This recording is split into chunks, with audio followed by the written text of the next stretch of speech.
Be ready. 5 seconds. Start. Ladies and gentlemen, I am delighted to be here once again in this historic and holy city of Kathmandu. Since my arrival, I have been overwhelmed by the warmth and affection of the people of this city. I convey my sincere thanks to Honorable Prime Minister of Nepal for according me the honor of the civic reception. The city of Kathmandu has certainly expanded and grown since the days of my previous visits. It is a city famed as much for its majestic Himalayan setting as for the hospitality of its people. Its monuments speak of its grand history, the pride and self confidence of its people, and their resilience in the face of adversity, values which we appreciate immensely in India. India deeply values its historical and traditionally close relations with Nepal. India and Nepal are linked by enduring bonds of history, geography, traditions, and most importantly, strong people to people connections. Kathmandu is not only the political capital of Nepal but also a spiritual center for the people in our region. Thousands of our citizens visit Nepal in search of spiritual solace at the holy temples.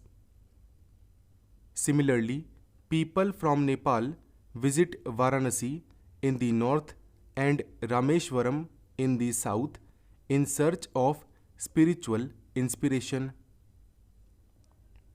My visit to Nepal is also a kind of pilgrimage. It is a mission of friendship to foster ever greater understanding and cooperation between our two countries. There are no two sovereign nations in the world like India and Nepal sharing a common culture and having an open border between them. The government and people of India are committed to further strengthening and deepening this relationship.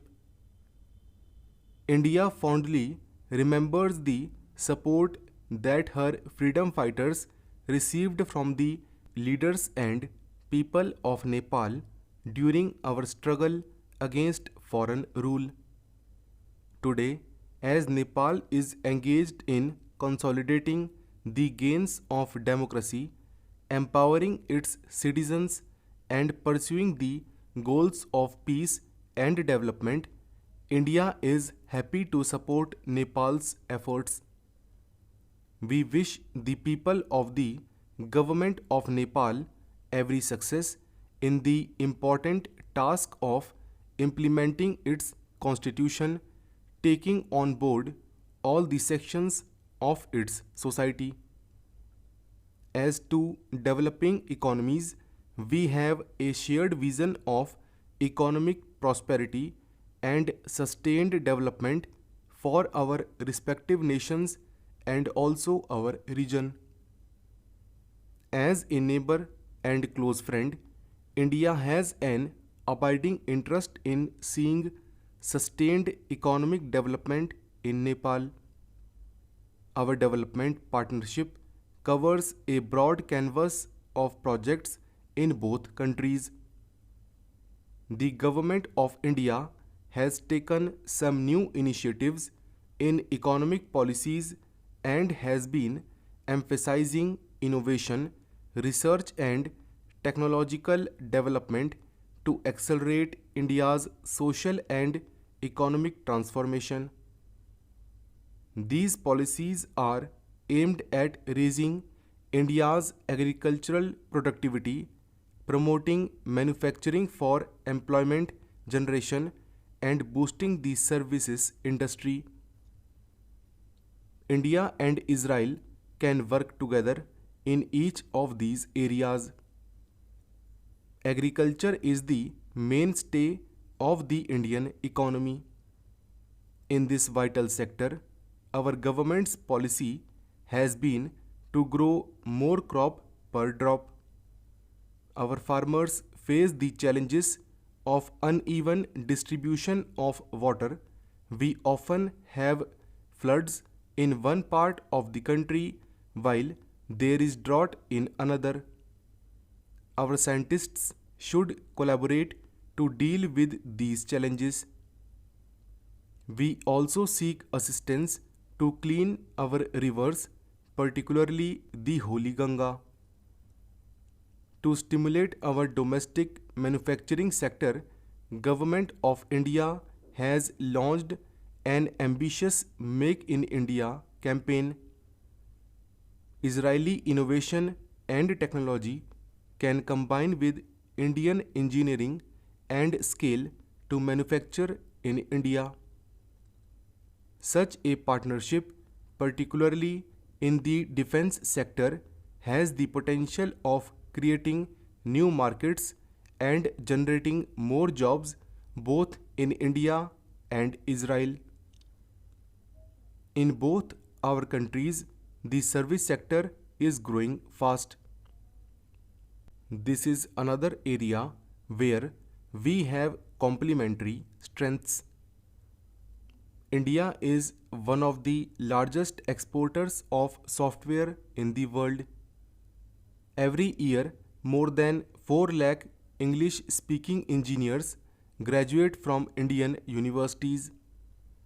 The number of startups in India is expected to cross 10,000 in the next 2 years. I am happy government has opened a consulate in Bangalore, India's Silicon Plateau.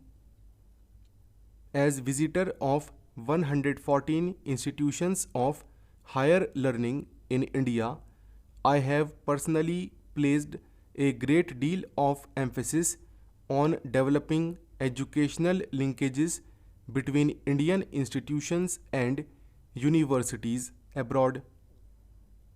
India produces first-rate managers and engineers who are highly regarded by global companies. The current CEOs of both Microsoft and Google are graduates of Indian engineering colleges.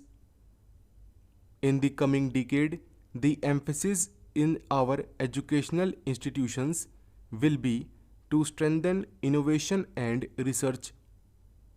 A delegation of vice chancellors of Indian universities and scientific institutions is accompanying me on this visit. I am confident that their contacts with Israeli counterparts will result in a variety of partnerships in a range of areas from space and cyber security to the building of smart cities. Ladies and gentlemen, India is delighted that Israeli citizens, particularly the younger generation, enjoy traveling to India. They rightly see India as a safe and welcoming destination where they always feel at home. The Jewish community in India has always been an integral part of India's social, economic, and cultural site.